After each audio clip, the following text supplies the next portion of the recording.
The Second Amendment and marijuana. It's been a hot topic in the gun rights community for a long time, and it's not going to change anytime soon, but a brand new decision in the Eighth Circuit Court of Appeals will definitely be part of the conversation going forward. I'm going to break down United States versus Aldo Ali Cordova Perez Jr. I'm just going to call him Perez. It's all about gun rights and marijuana. But before I do that, just a brief message to anybody watching who is still morally opposed to marijuana, certainly in the context of owning and possessing firearms.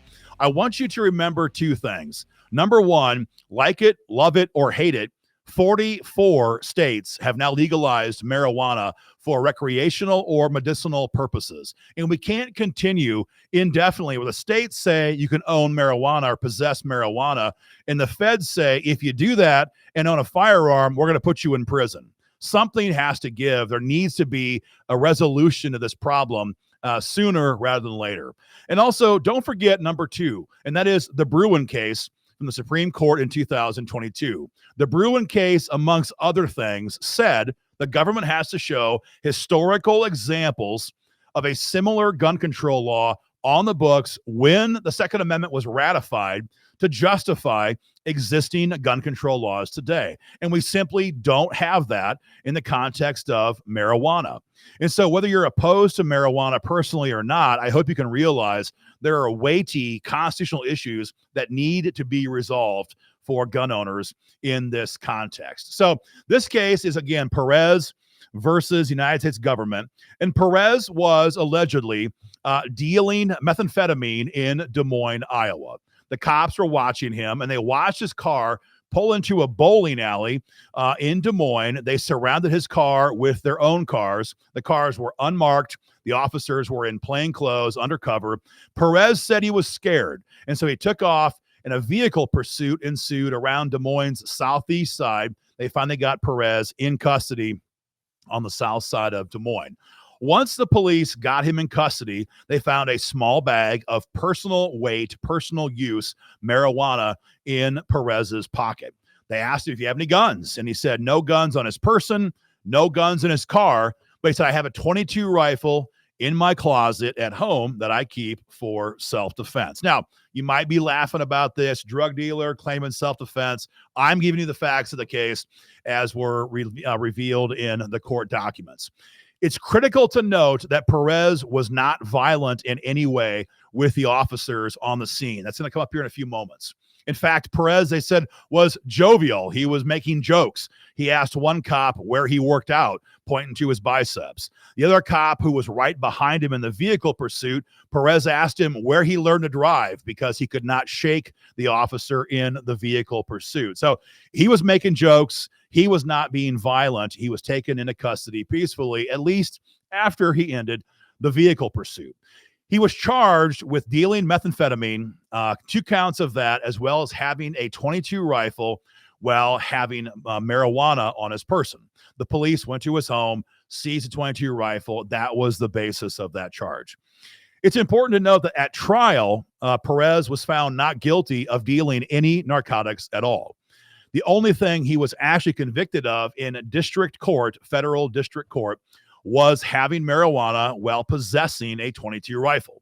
The judge in the case cited U.S. Code 922, subsection G, subsection 3, which says it's unlawful for any unlawful user or a person addicted to any controlled substance, as defined in section 102 of the Controlled Substances Act, to possess a firearm. So that was the basis, the only basis of Perez's conviction. He got a 3-year prison sentence in federal court and immediately appealed his case to the Eighth Circuit Court of Appeals. So that's kind of the facts of the case. Now, there's 2 major Supreme Court cases that are pretty new that kind of govern this conversation. I already mentioned Bruen. There has to be historical examples of similar gun control laws on the books when the Second Amendment was ratified to justify existing gun control laws today. The next case is the Rahimi case from the Supreme Court, 2023. There was challenges in the wake of Bruen about misdemeanor cases of domestic violence. There was no analog, no examples of those in the 1700s. So were misdemeanor domestic violence situations still allowed to disarm somebody for a lifetime. That was the Rahimi case.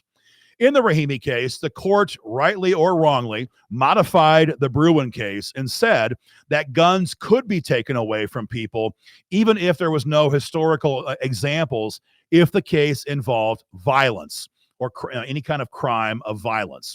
Now, again, Perez did nothing violent once he was detained by officers. So in this case, no allegation of violence, just a blanket ban based on 922 subsection G, subsection 3, put Perez in prison for 3 years. The Eighth Circuit, after reviewing the case, disagreed. They disagreed with the district court, and they have remanded the case back to the lower court for reconsideration and possibly even a retrial. This is a major development in this conversation. What the court said in particular is that you can't just disarm people because they have marijuana. They need to answer a couple of key questions on an individual basis. One question is, did the marijuana use cause erratic or dangerous behavior? That goes back to the Rahimi case, right? Was there something violent in the situation, and did the marijuana possession cause that?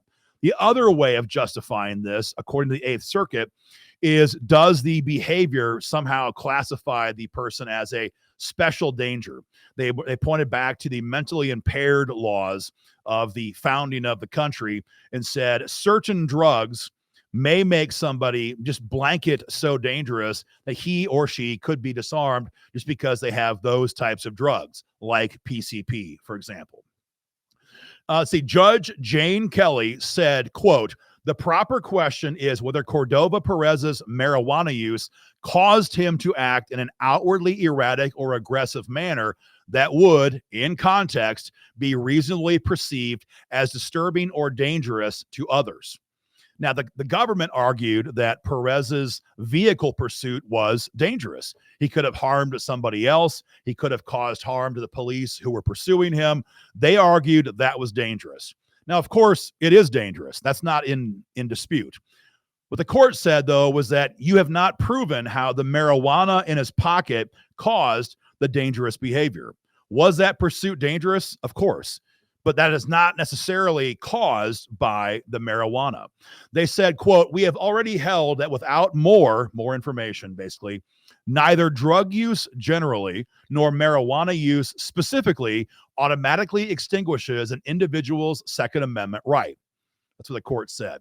They continue to say defining a class of drug users simply by the suggestion they might sometimes be dangerous without more information is insufficient for categorical disarmament. So some major quotes here from the Obama-appointed judges in this case, basically saying drugs by themselves, certainly marijuana by itself, is not enough to take away someone's gun rights. There has to be more behavior that would constitute the basis of that disarmament.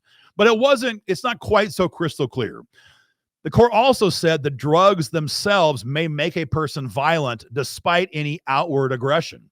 They said, quote, "If marijuana caused Cordova Perez to act or drive in an erratic way, for example, he might be disarmed constitutionally under 922 subsection G, subsection 3, even if his outward behavior was not violent in the same way as perhaps the combative hostility sometimes associated with PCP."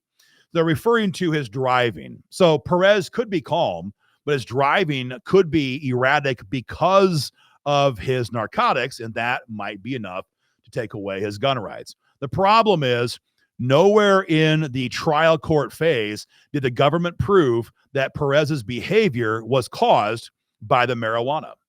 They could never prove that he was using marijuana, and they couldn't find any way to show that his pursuit or any of his behavior was caused by the marijuana. And that's the problem the Eighth Circuit had with this conviction.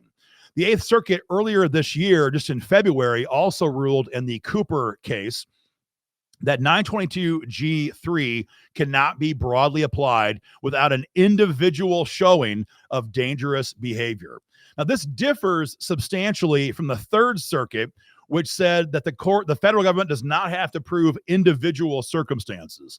The Third Circuit said certain drugs categorically make people so dangerous, if you're using them, you lose your gun rights. The Eighth says, nuh-uh, you have to prove individual facts of the case. So this case of Perez is going back down to district court for what could be an evidentiary hearing, but it could also be a full-on retrial where the government has to prove that Perez's behavior was caused by the marijuana that he had in his pocket or possibly in his system. We'll have to wait and see what happens with that case. There's other cases, though, of a similar nature. The Fifth Circuit has recently ruled that any type of a blanket ban on guns because someone possesses marijuana is unconstitutional. That was an as-applied challenge. What that means is only the plaintiffs in that case are covered by that decision from the Fifth Circuit. We also have federal judges in Rhode Island and in Texas who have issued similar rulings on an individual basis. And the 10th Circuit has recently heard oral arguments in a very similar case. They have not yet handed down a decision. So we've got competing circuit courts and district courts giving competing opinions. And that always means it's very ripe for the Supreme Court to finally weigh in. So this issue, whether it's the Perez case or a different case, will likely come before the Supreme Court sometime. We just don't know when. Recently, the U.S. Solicitor General, John Sauer, argued on behalf of the current DOJ, not the Biden DOJ. They said that the constitutionality is not in question, that banning guns from those who use marijuana is certainly, in their minds, constitutional. Sauer said, Section 922, subsection G, subsection 3 complies with the Second Amendment. That provision targets a category of persons who pose a clear danger of misusing firearms, habitual users of unlawful drugs. So they're still holding their same position. If you use any kind of drugs, you're likely dangerous. The courts have come back regularly now and said, no, not so fast. You have to show individual facts of the case. It's an ongoing debate. It's not going to end anytime soon. But if you're a gun owner in the Eighth Circuit, you certainly have some protections, if you want to call them that, for the time being. Much more to come, guys. Stay tuned, and we'll keep you informed.